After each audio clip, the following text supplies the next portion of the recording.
Alright guys, our wonderful Barrister Liborous Oshoma, don't come out, come speak right now in riddles. As you know, this our barrister like to speak in riddles. He bullet point them and jump them. It's now left for you to digest what he's talking about.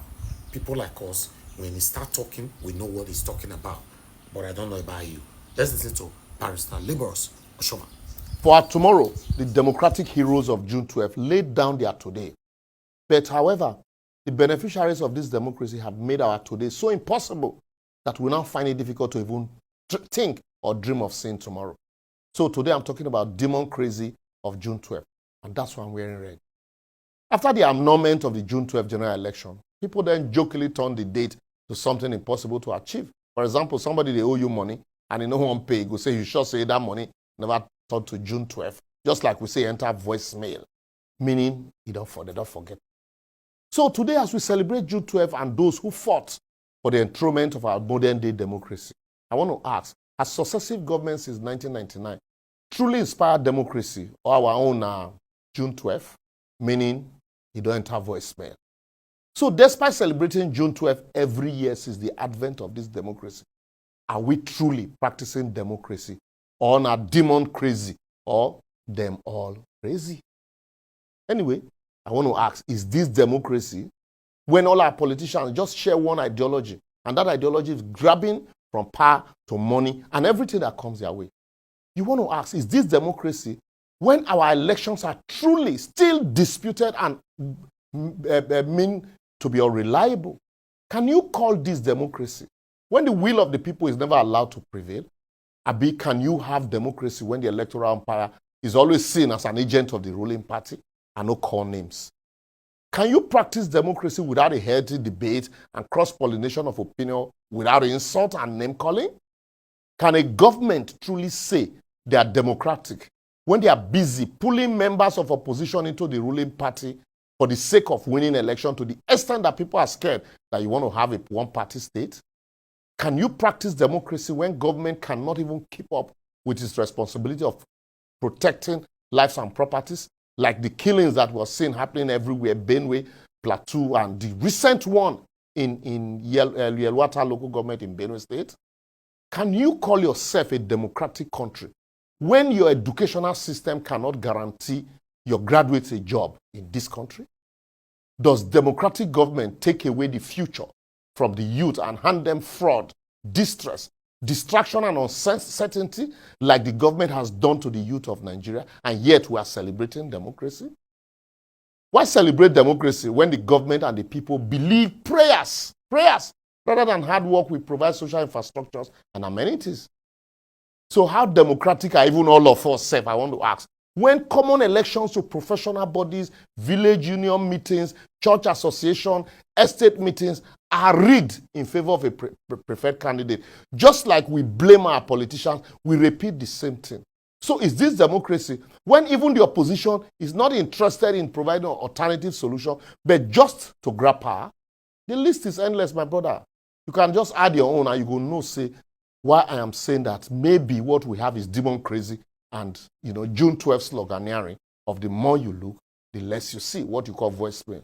So just imagine, 2 years into the lifespan of this administration, the government of the day is already gathering politicians and investing from opposition. The ones they once criticized our con names are their beautiful bride today. While the opposition is in disarray and plotting and thinking of how to consolidate its way just back to power, yet nobody's telling us what we need to do differently to put the country back on track. Nobody's telling us what we need to do to bring back the Naira. Nobody's telling us what we should do to bring back the days of our economic boom, yet we keep waiting for oil boom. Nobody's telling us what we need to do differently to return the country back to a safe land where it was easy to put a 10-year-old kid in a train from Port Harcourt to Maiduguri to resume at the Federal Government College, Maiduguri. Just like my friend Tom Lawyer, in his secondary school days, or my late friend Chinedu Anyanwu of blessed memory, who had to travel from Nsukka to Wukari in Bauchi for a secondary school, or my wife, who had to travel from Lagos to Onitsha for her secondary school. And in most cases, our parents didn't even know of visiting the schools because the government looked out for every child. So nobody is even bothered again about bringing back our Chibok girls, because election don't finish, they don't use them for election. And it don't enter June 12th voicemail.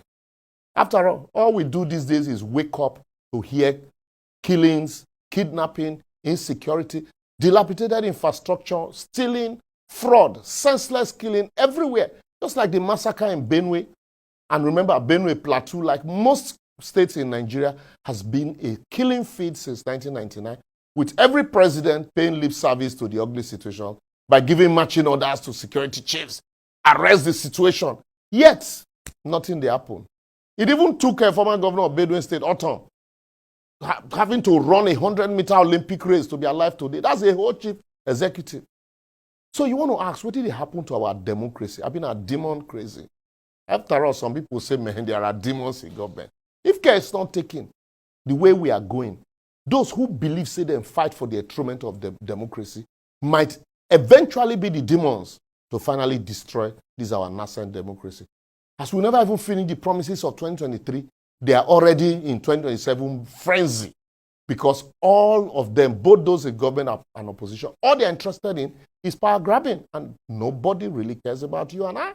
So I will therefore advocate, until we the people understand what democracy is all about, then rise up to actually demand for a true democracy, where reason will rule rather than conflict, where government will engage in research and development to identify problems and solve them before they occur, where politicians will truly serve rather than being served, where there will be equal consequences for actions and inaction, and we will not be afraid to discuss or debate peacefully our peaceful existence or disintegration, where every political aspirant would be put to test to give us concrete and verifiable evidence-based solution to our problem rather than regurgitating the problems and promising nebulous solutions, where the electoral umpire will be able to conduct elections without looking at the body language of those in power, and our lawmakers will be service-oriented rather than motion without movement. Without doing all of this and more, if we like, let us celebrate Democracy Day every day or dedicate every day as Democracy Day. We'll keep growing from bad to worse, and we'll keep having oppositions who know all of the problems, all of the solutions to our problem until they get into power and conveniently forget what they know before. And then those in government will forget the solution they once preached while they were outside of government, as they continue to highlight only the problem, yet no solution.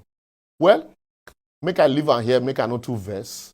So I'll now leave it for you. Feel free, share your own thoughts and comments on all our social media platforms showing on your screen. And also help us to share so that we'll keep preaching this message of reorientation.